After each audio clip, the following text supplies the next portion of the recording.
Мен Панкратов Олег Михайлович. Өзгөчө Олег Панкратовдун кыргыз тилинде ант бергени көпчүлүктүн эсинде калды. Анча-мынча акцент байкалып турса дагы, анттын текстин кыргыз тилинде окуп берүүгө болгон аракетин жумшады.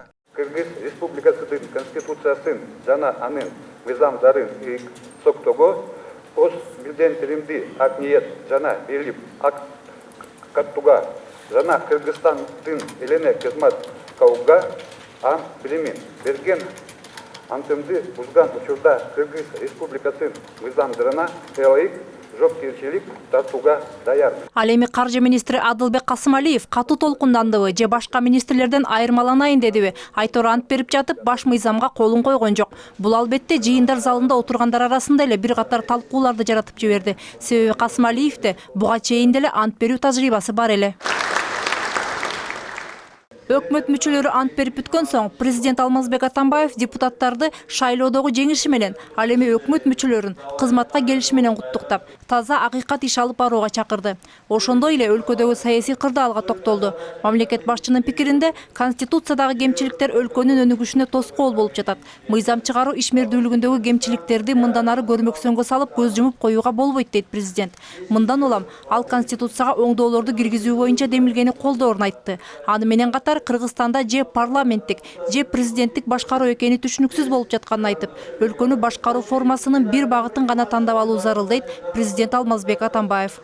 Менимче өткөн 5 жылдын ичинде элибиз саясатчылардын да көпчүлүгү парламенттик башкаруу өлкөбүзгө туура келерине ишенип ынанды да.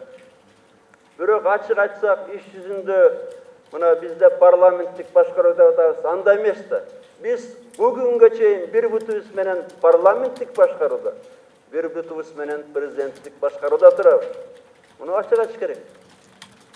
Oşonduktan menimçe biz bara önükön Avrupa ülkelerinde толук эле парламенттик башкарууга өтүшүбүз керек.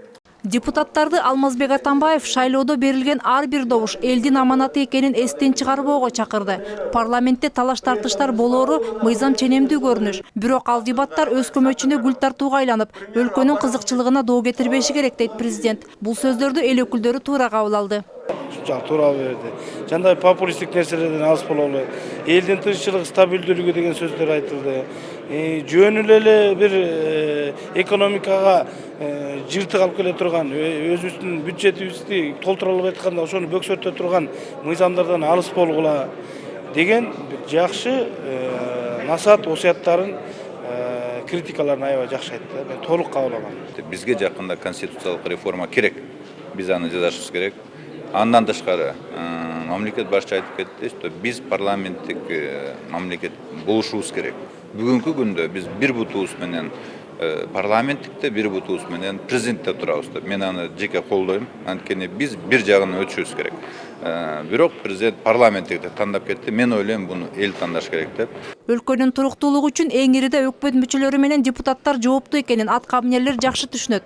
Мындан улам куру сөз менен популисттикке алдырбай, конкреттүү кадамдарды жасоосун эл күтүп турат. Мээрим Ташибекова, Бакыт Кошалиев, НТС.